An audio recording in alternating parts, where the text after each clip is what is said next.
আমাদের এখানে দেশি গরুর দুধ পাওয়া যায়। গরুর দুধ থেকে আমি পনির বানাবো। তার জন্য দুধটাকে রেডি করছি, ফোটাবো, ফুটিয়ে তারপরে এবারে পনিরের জিনিস রেডি করব। ভিনিগার, লেবুর রস, ভিনিগার দিয়ে লেবুর রস দিয়ে পনিরটা ছানাটা কাটাবো, কাটিয়ে তারপর পনির তৈরি করব। এখন এই লেবুটা নেংড়াচ্ছি, লেবু নিংড়ে এটাকে ছানা কাটাতে হবে, দুধের মধ্যে দিতে হবে। তার সঙ্গে অল্প একটু ভিনিগার দিতে হবে, কারণ ভিনিগারটা না দিলে ছানাটা নরম হবে না। দুধটা ফুটে উঠছে, এবার এর মধ্যে আমি এবারে এগুলো দিয়ে দেব।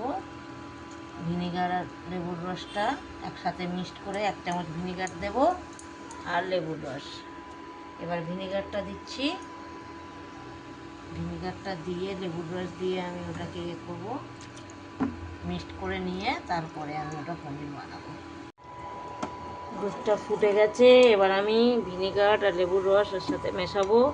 অল্প অল্প করে একটু মিশিয়ে ছানাটা কেটে নেব। ছানাটা কাটার জন্য আমাকে ভিনিগার আর লেবুর রসটা দিতে হবে, অল্প অল্প করে দিতে হবে। আর এক হাত দিয়ে একটু করে নাড়তে হবে, আর এক দিক দিয়ে ভিনিগার আর লেবুর রসটা দিতে হবে।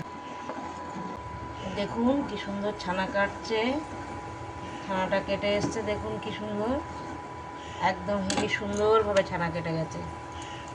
দেখুন কতটা ছানা উঠেছে। এবার ছানাটাকে আমি ছেঁকে একটা এতে পাত্রে নেব, নেওয়ার পরে তারপরে আমি পনির বানাবো। এবার আমি ছানাটাকে ছেঁকে নেব। দেখুন ছানার জলটা উপরে ফেলে দিচ্ছি, তারপরে আমি ছানাটা দেখুন তলায় কত সুন্দরভাবে ছানাটা বসে গেছে। এই ছানাটা দিয়ে আমি এবার ছানাটাকে একটু করে নিয়ে তারপরে আমি পনির বানাবো। দেখুন ছানাটাকে আমি একটা সাদা ন্যাকড়ার মধ্যে দিয়ে এরকমভাবে নিংড়ে নিতে হচ্ছে, যাতে জলটা পড়ে যায়।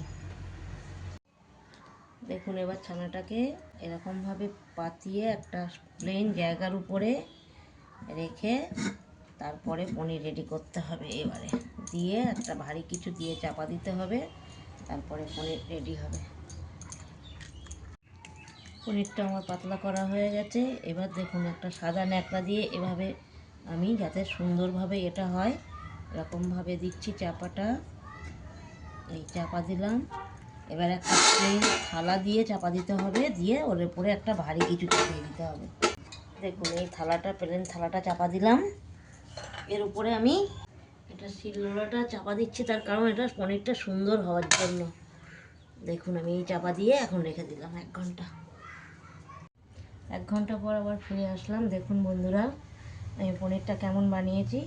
এবার দেখুন থালাটা তুললাম,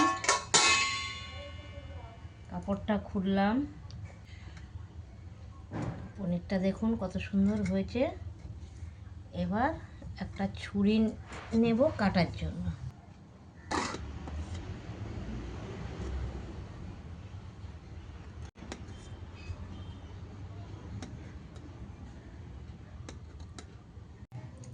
দেখুন বরফি আকারে পনিরটা শেপ দিয়েছি। আমার পনির কাটা কমপ্লিট হয়ে গেছে।